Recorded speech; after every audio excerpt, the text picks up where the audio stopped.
3, 2, 1, go. Hi, everyone, in the wonderful world of the cyber world. I am Paul, Mr. Cleveland Warren, living in the city of Cleveland, in the state of Cleveland, in the country of Cleveland. And guess what? And all I can say is, who you got movie side? Okay. This one is going to be a bit biblical one because we're in the middle of Lent, and what good movie could be better than Ben-Hur? This is the remake of the MGM remake, not because it started out in 1926. That one was a good one. Then you got the Charlton Heston one, which is the one I'm going to review. Unless I talk about the 2016 version, the better. Like, why? Why would they want to redo an epic film like that? Is it because you want an epic film like that? Yeah, and is it because you want to go back and watch the 1959 version with Charlton Heston? He was one heck of an actor. Get your hands off of me, you damn dirty apes! That's a different movie. I know. Yeah, but yeah. So the movie again. So it starts off with an overture. So if you're streaming, watching it, or something like that, you can go make yourself some microwave popcorn, get some. A nice big musical introduction. Yeah, and I kind of like that in a film. That's how they used to do it, and that was something to do with the theater, right? Right. So yeah, the movie starts off with a narrator informing when the Roman Empire was reigned and Caesar Augustus informed the whole Roman Empire be taxed. And one of the places was Judea. And we see Joseph and Mary getting registered for the census. This was how they did the census back then. And they said it in like 0 or something like that because it was like the year of the Lord. Maybe there was a year 0. But then again, the Romans did not have a 0. It was the Middle Eastern people who gave us 0. So in Canada, it's Z. I thought that was Z. Oh, never mind. I'm way off. Go ahead. Just keep going. So one of the people was Balthazar, the wise man, and they had many shepherds, and Balthazar saw baby Jesus as he was born for the first Christmas. And now and then once the shepherd blows the horn, we get the credits, and you see the creation of Michelangelo showing how God is touching Adam. I mean, yeah, like this. Isn't that the Sistine Chapel? Yes. Yeah, that's right. The ceiling of the Sistine Chapel. Then. All right. They've obscured the naughty parts. Oh, good. Because, well, it was during the Hays Code era, and it was ending, so it's like, who wants to see I don't want to see wieners in movies anyway, much less even if it's art. Okay. It doesn't matter. Yeah, so fast forward to 26 AD, we see Roman soldiers around Nazareth, and we see 2 carpenters. One of them was Joseph, the earthly father of Jesus. So the Romans meet up doing the Hail Caesar. Yeah, Hitler stole that from the Roman Empire. It's true. Just check how they do the Hail Caesar salute. And we see 2 centurions while being disrobed and drinking wine, looking for Jesus, and as well as John the Baptist. One of the soldiers is Messala, and who was a good friend of Ben-Hur. So basically, Ben-Hur was waiting for Messala, not like the dish, chicken masala. Right. Marsala, not the one from that's Indo-British. So basically, Ben-Hur and Messala throw daggers on the threshold of the door, as well as drinking wine. So Messala was really big into the whole Roman Empire. And Ben-Hur's like, I'm still part of Judea. Jew because his full name is Judah Ben-Hur. Mm-hmm. So he's part of the people of Judea, probably. It came from a book in the late Victorian times, 1880. Yeah. A good book. I recommend it. And so Masala he keeps insisting Ben-Hur to join the empire, but Ben-Hur's like, no. So Judah Ben-Hur returns to his parents, which was as well as Esther, and soon he'd be Ben-Hur's wife. Try to hold that and face the microphone. Okay. Can you hold it? Okay, fine. Yeah, that's All better. right then. So basically, let's see here. So Ben-Hur and Esther escort upstairs, and they see where they're concerned about the future of Judea because it's now under Roman rule. Well, it's been under, Judea, or when it was Israel, was under many rulers between the fall of Babylon and the Roman Empire. One of them was the Persians, and even Alexander the Great had a hand in Israel. So that's, and like later it was from the Ottomans, but that's a story altogether.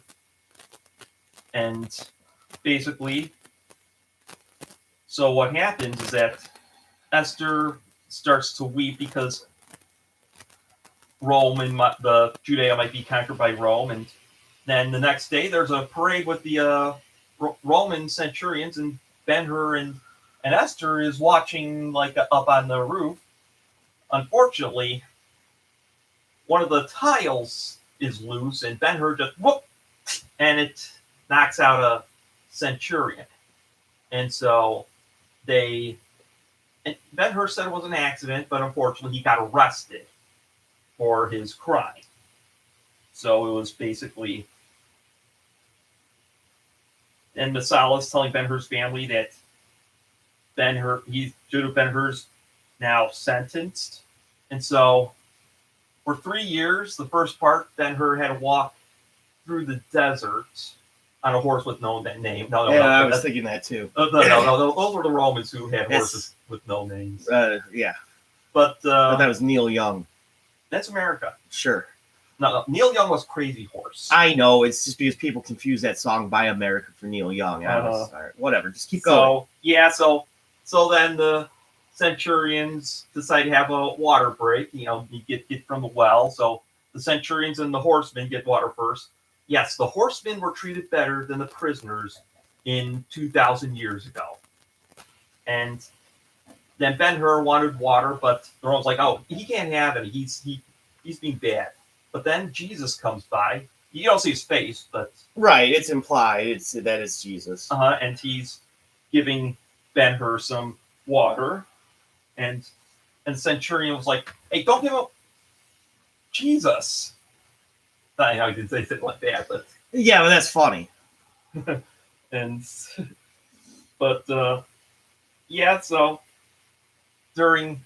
Ben-Hur had a little bit of epiphany, and then we see him now as a rower on the Triple A's. Hey, but so Ben-Hur is now part of the rowers for one of the fleets with Arius, Quintile Arius, leading the boat, and they go boom, boom. Oh wait, I have something that. Don't worry about that now. Just go. Okay. So go boom, boom, boom, boom. Boom. The drums. Were you gonna go all the way upstairs and get drums? No, I saw that drum right over there. Oh. Yes. Boom. So boom, boom, boom. Yeah, it's a lot louder than that. Boom. Although that's good rhythm. So this is when they're on the boat and they're rowing. And for some weird reason, I always think about that one of the Three Stooges movies. Like, yeah. I'd like to make a movie that's set around the Roman time that pokes fun at, and doesn't poke fun and all that. Just is like uses Ben-Hur, right. Life of Brian and Caligula, Don't ask. Okay, you're already at 10 minutes. Keep going. Oh, okay. So,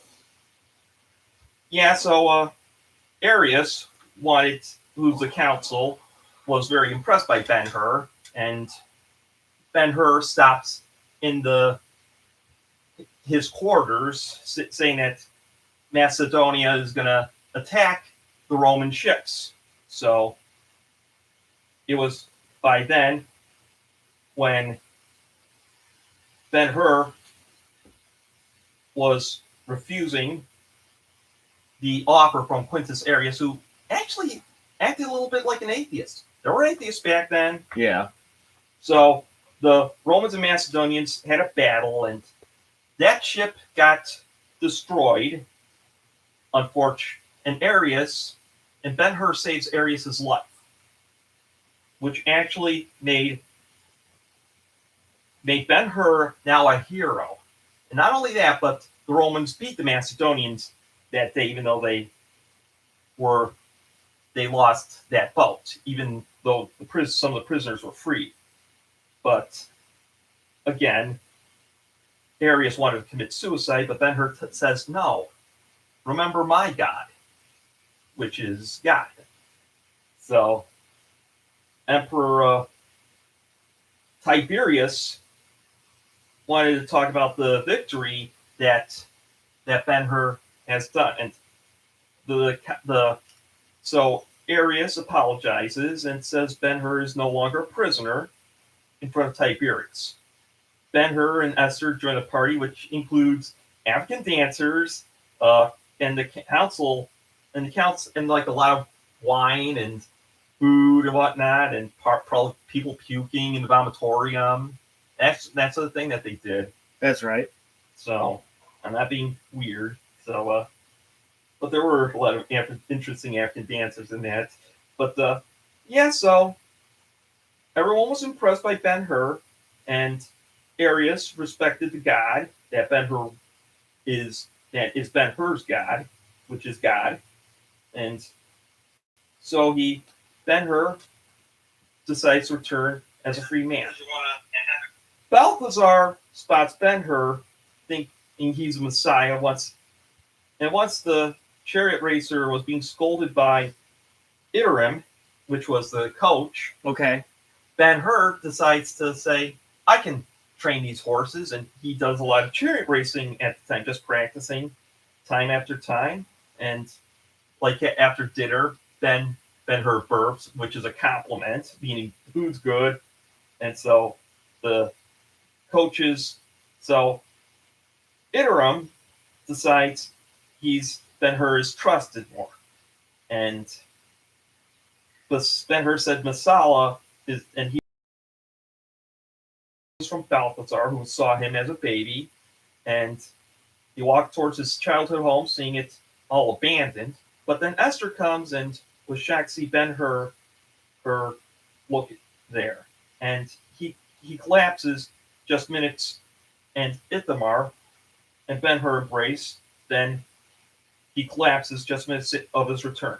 Esther is concerned about the race against Messala, but Ben-Hur remains towards this.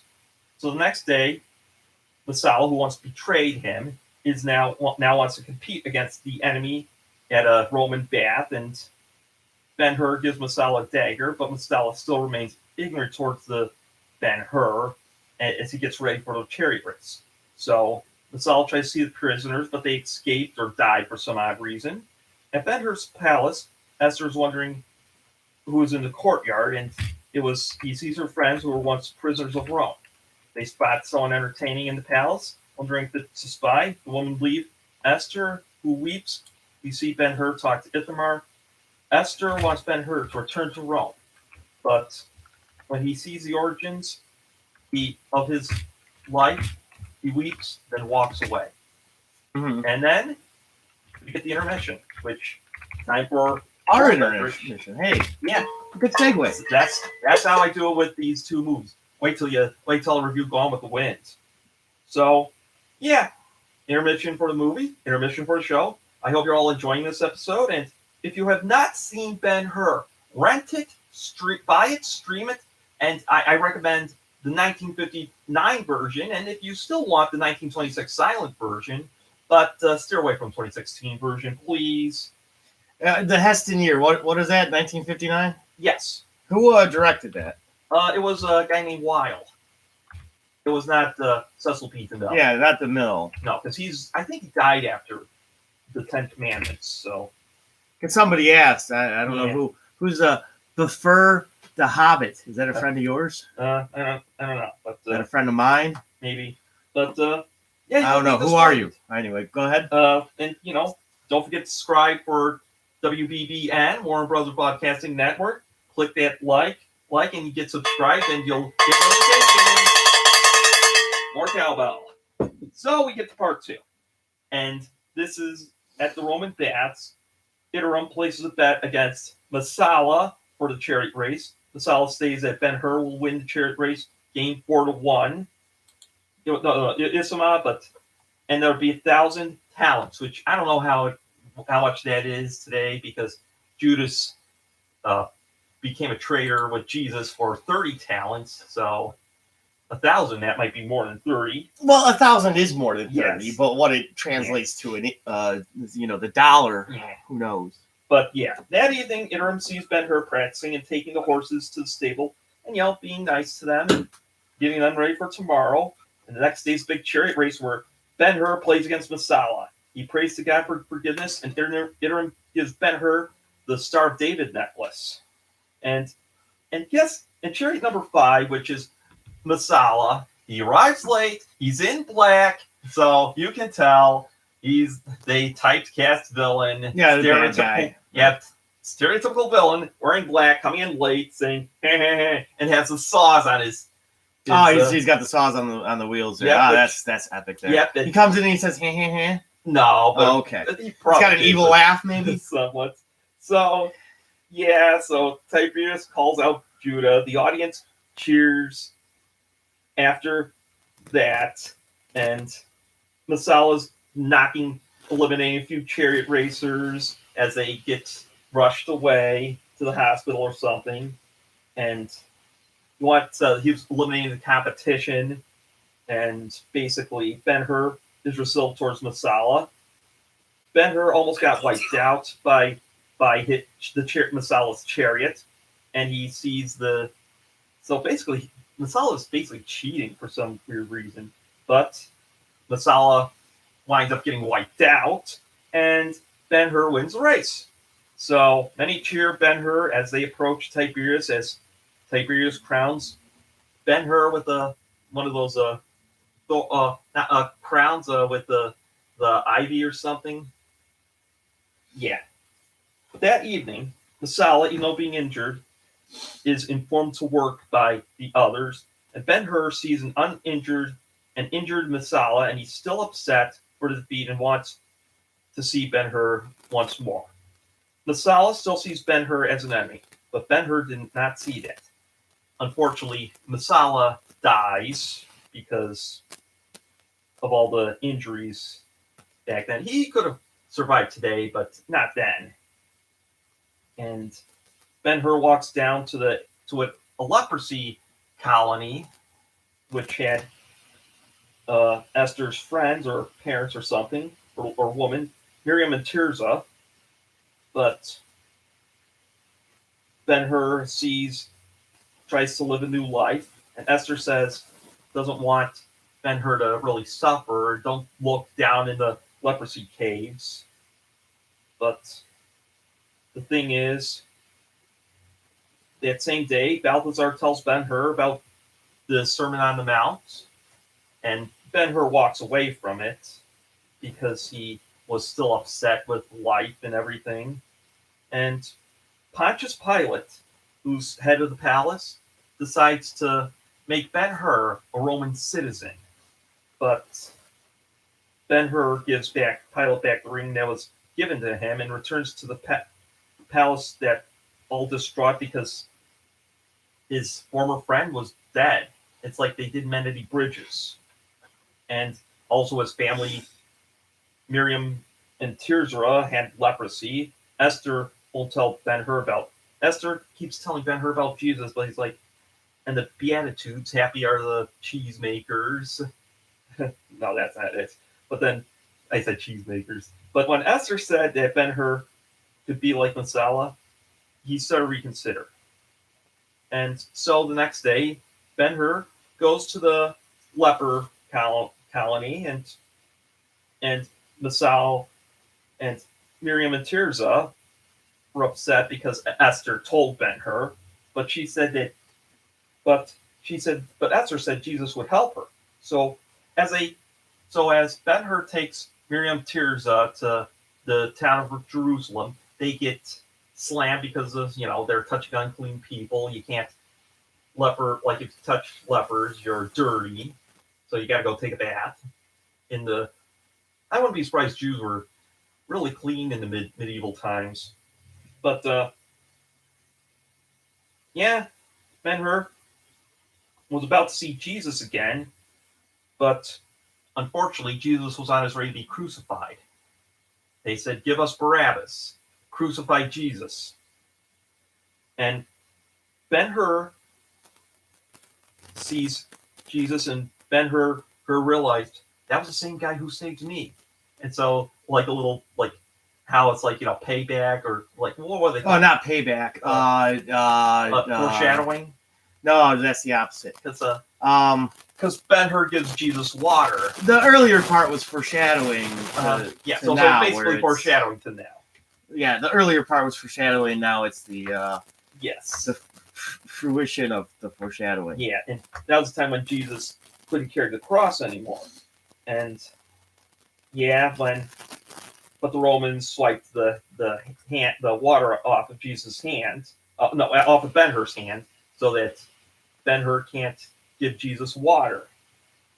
But Ben-Hur kind of had that epiphany scenario again, like he did last time, and so there they saw Jesus crucified, and Ben-Hur walks away from Golgotha, or Mount Calvary, to the leper cave, and as the thunderstorms started to... You said leper, right? Yeah, leper. Okay, I heard leopard. Leper. Yeah. Yeah. Leprosies. Yeah, the people with leprosy, not vicious animals. Okay. Yes. But Esther knows that this was done by the hand of Jesus, and Ben-Hur, as Ben-Hur came back, and as the rain kept coming down, the Miriam and Tirzah were no longer had leprosy. So, as the storm washes away the blood of Jesus' blood, as Ben-Hur returns to his palace, he sees Esther and Miriam and Tirzah, who were again healed from leprosy. The film ends with the empty crosses and the shepherd walking by, meaning that Jesus has been resurrected.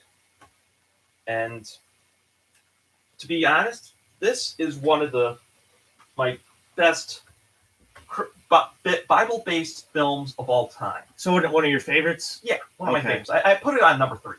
Oh, overall, you have a top 16 lists for your other show, like best biblical related. Yeah, but actually the one next week is going to be 16 movies you cannot.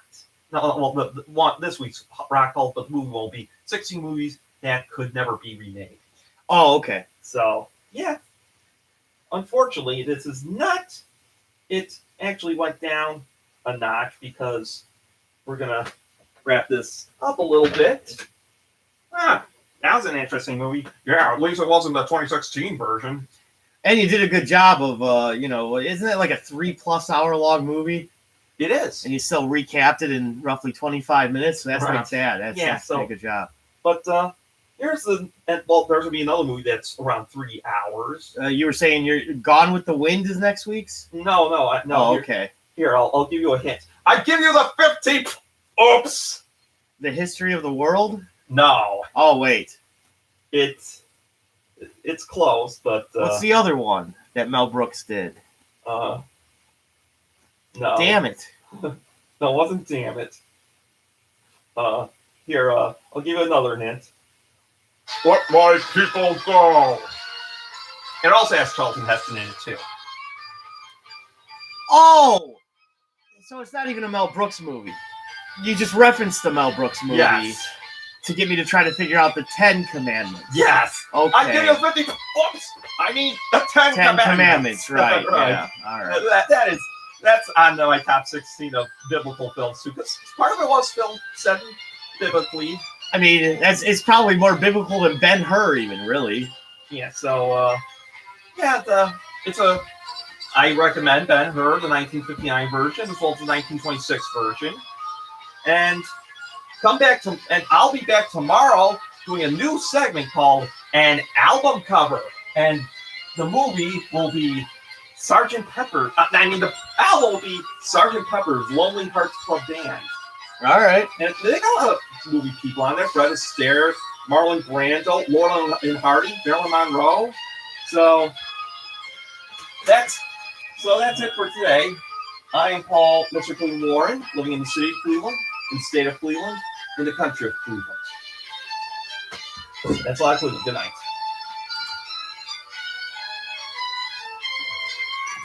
I like this song that you end with. That's the beginning too.